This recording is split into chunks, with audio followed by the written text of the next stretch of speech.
علیکم، میں ہوں حکیم امتیاز دانش۔ آج ہم بات کر رہے ہیں حیضہ کی، حیضہ اور اسہال۔ یہ آج کل بہت زیادہ مرض پھیلا ہوا ہے۔ جو ہی گرمی آتی ہیں لوگ ٹھنڈی چیزیں استعمال کرنا شروع کر دیتے ہیں، جس کی وجہ سے ان کا جو معدہ ہے وہ رطوبتی ہو جاتا ہے۔ معدہ صحیح طریقے سے ورک نہیں کرتا، کیونکہ معدے کو حرارت چاہیے ہوتی ہے۔ لیکن جب آپ ٹھنڈی چیزیں، سلاد کا کثرت سے استعمال، تربوز کا کثرت سے استعمال، خربوزے کا کثرت سے استعمال، ککڑی کا آپ کثرت سے استعمال کر رہے ہیں، دودھ کی لسی آپ بنا بنا کے پی رہے ہیں، ہاں جی، اور اسی طرح آپ دودھ سوڈا پی رہے ہیں، یعنی ٹھنڈی چیزوں کا آپ جب کثرت سے استعمال کرتے ہیں تو پھر اس کا نقصان یہ ہوتا ہے کہ آپ کا جو معدہ ہے وہ ٹھنڈا ہو جاتا ہے، جس کی وجہ سے پھر آپ حیضے میں مبتلا ہو جاتے ہیں۔ بعض لوگوں کو اسہال بھی لگ جاتے ہیں۔ اسہال سے مراد کیا ہوتا ہے کہ پانی کی طرح، یعنی ان کو پخانے لگ جاتے ہیں، ان کو اسہال کہتے ہیں۔ اگر یہ حد سے زیادہ لگ جائیں تو پانی کی بہت زیادہ شدید کمی ہو جاتی ہے، اور ایسے مریضوں کو جلد از جلد یا تو آپ ہسپتال میں ریفر کریں، اگر آپ کے قریب کوئی قابل ترین طبیب اور حکیم ہے تو فوری طور پر اس سے رابطہ کر کے اس سے میڈیسن لیں۔ انشاءاللہ تعالیٰ آپ کا مریض بہت زیادہ جلدی سنبھل جائے گا۔ میرے پاس ایک ایسی مریضہ کا، یعنی اس کا بیٹا تھا یا اس کا بھائی تھا، اس کو نا یہ حیضہ ہو گیا، تو اس کو انہوں نے اٹھایا، وہ ہسپتال لے آیا ہمارے چوک اعظم میں، تو اس کو ڈاکٹروں نے ڈرپ وغیرہ لگا دی۔ تو میرے خیال میں ڈرپ وغیرہ نہیں لگانی چاہیے، حالانکہ اس کا بڑا آسان علاج ہے۔ پتہ نہیں کیوں ہم لوگ جو ہے نا وہ بھاگتے ہیں ڈاکٹروں کی طرف اور پھر اسی مرض کو پیچیدہ کر لیتے ہیں۔ تو اس کے بعد انہوں نے وہ ڈرپ وغیرہ لگا دی تو مریضہ کی اور زیادہ طبیعت خراب ہو گئی۔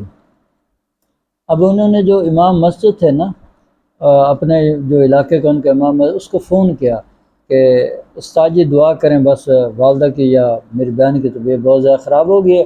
اب ڈاکٹر نے کہا کہ اسے لئیے ہسپتال میں ریفر کر دیں، یعنی لئیے اس کو لے جائیں۔ تو ہم وہاں لے کے جا رہے ہیں، تو اس نے آگے کہا یار ایک میرا دوست ہے حکیم ہے، آپ اس کے پاس چلے جائیں۔ انہوں نے کہا جی ڈاکٹر نے جواب دے تو حکیم کیا کرے گا؟ تو اس نے کہا اللہ بندہ اب چلے تو جاؤ، کیا ہوتا ہے، چلے جانا، آپ لئیے بھی چلے جانا۔ وہ میرے پاس آگے فوری، میں نے ان کو یقین کرے 3 خوراکیں دی، صرف 3 خوراکیں، کس چیز کے؟ اکثر مقوی خاص، یہ میرا ایک بہترین نسخہ ہے، یہ حرارت کو فوری بحال کرتا ہے۔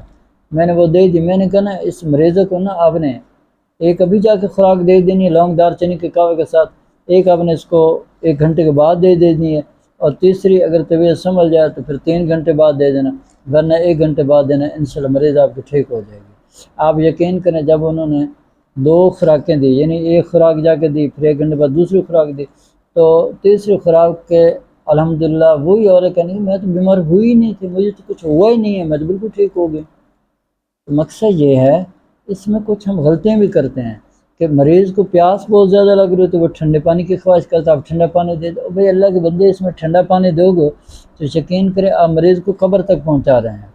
ٹھنڈی چیز کوئی نہیں دینی اس وقت، اور نہ کوئی ٹھنڈا پھل دینا ہے، نہ کوئی کھانے کی چیزیں، کچھ بھی ٹھنڈا نہیں دینا، ساری گرم چیزیں دینی ہیں، ٹھیک ہے؟ تو اس کا بہترین حل یہ ہے، اگر آپ کے پاس یہ میڈیسن نہیں ہے تو فوری طور پر ایسا کریں، لونگ، دال چینی، اجوائن دیسی، اس کا قہوہ بنائیں، قہوہ بنا کے آپ مریض کو آدھے گھنٹے بعد پلاتے جائیں، اور کوشش کریں اس میں گڑ ڈالیں، گڑ، ٹھیک ہے؟ گڑ نہیں چینی بھی چل جائے گی، تو اب یہ ڈالیں اور یہ مریض کو آپ دیتے جائیں۔ اب یقین کریں 3 سے 4 کپ پہ مریض آپ کا ٹھیک ہو جائے گا۔ اگر آپ اس میں سستی کی، آپ نے غفلت کی، تو یقین کریں یہ جو حیضہ ہوتا ہے نا، یہ حاد مرض ہے، حاد مرض وہ ہوتے ہیں جو اچانک آتے ہیں اور بندے کی فوری ڈیتھ بھی ہو جاتی ہے۔ اگر آپ نے تھوڑی سی غلطی کی، صحیح علاج نہ کیا، تو مریض کی ڈیتھ بھی ہو سکتی ہے۔ میں نے کئی اپنی آنکھوں سے دیکھے ہیں حیضے والے مریض جو اس دنیا سے چلے گئے صرف غلط علاج کی وجہ سے۔ اب ایک بندے نے مجھے بتایا جو میری بیٹی کو حیضہ ہوا تو اس نے تربوز مانگا، وہ کہتا مجھے آگ لگی ہوئی ہے، میں نے تربوز کھلایا، وَإِنَّا لِلَّهِ وَإِنَّا إِلَيْهِ۔ اب بتاؤ کہ تربوز کھلانے کی کیا ضرورت ہے؟ یار آپ کسی سے پوچھ لیں، کسی حکیم سے رابطہ کر لیں، بھئی یار ہمیں حیضہ ہو گیا ہے، ہمیں ڈائریا ہو گیا، کچھ ہو گیا ہے، تو بتائیے یہ ہوتی ہے اعصابی عضلاتی تحریک کا مرض ہے، پھر آپ اس کو اعصابی عضلاتی چیزیں کھلائیں گے، ٹھنڈی چیزیں کھلائیں گے تو مریض نے تو مرنا ہی ہے نا، بچنا تو نہیں ہے پھر۔ تو پھر فوری طور پر آپ لونگ، دار چینی اور اجوائن دیسی، اس کا قہوہ بنا کر آپ مریض کو آدھے گھنٹے بعد پلائیں گے، 30 کپ پہ آپ کا مریض ٹھیک ہو جائے گا انشاءاللہ تعالی۔ ضروری نہیں ہے کہ آپ دوائی لیں جا کے کہیں سے، خود کریں یہ انشاءاللہ تعالیٰ۔ لوگ گھبرا جاتے ہیں، وہ کہتے ہیں یار حکیم نے تو ایسا کہا، نہیں بھائی ہمارے تجربے ہوتے جو آپ کو بتاتے ہیں، یہ آپ کر کے دیکھیں، انشاءاللہ تعالیٰ آپ کو بہت زیادہ اس سے فائدہ ہوگا۔ نہیں تو فوری طور پہ چلیں جائیں، پنسار جوار جعلی نس مل جاتے ہیں، مجموعہ فلاسفہ مل جاتے ہیں، ان دونوں میں سے کوئی ایک لے لیں، وہ آدھے گھنٹے بعد پانی کے ساتھ کھلاتے جائیں، آپ کو مریض سنبھل جائے گا، ٹھیک ہے۔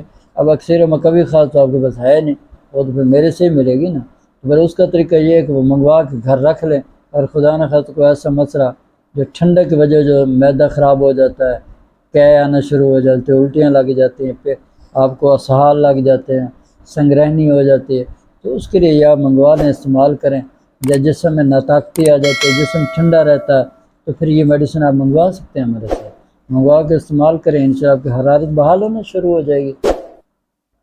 تو اب اس دعا کے ساتھ میں آپ سے اجازت چاہتا ہوں، اللہ کرے مجھے اور آپ پر پوری دنیا کے تمام مسلمانوں کو صحت والی، سلامتی والی، عافیت والی، برکتوں والی، کامیابی والی زندگی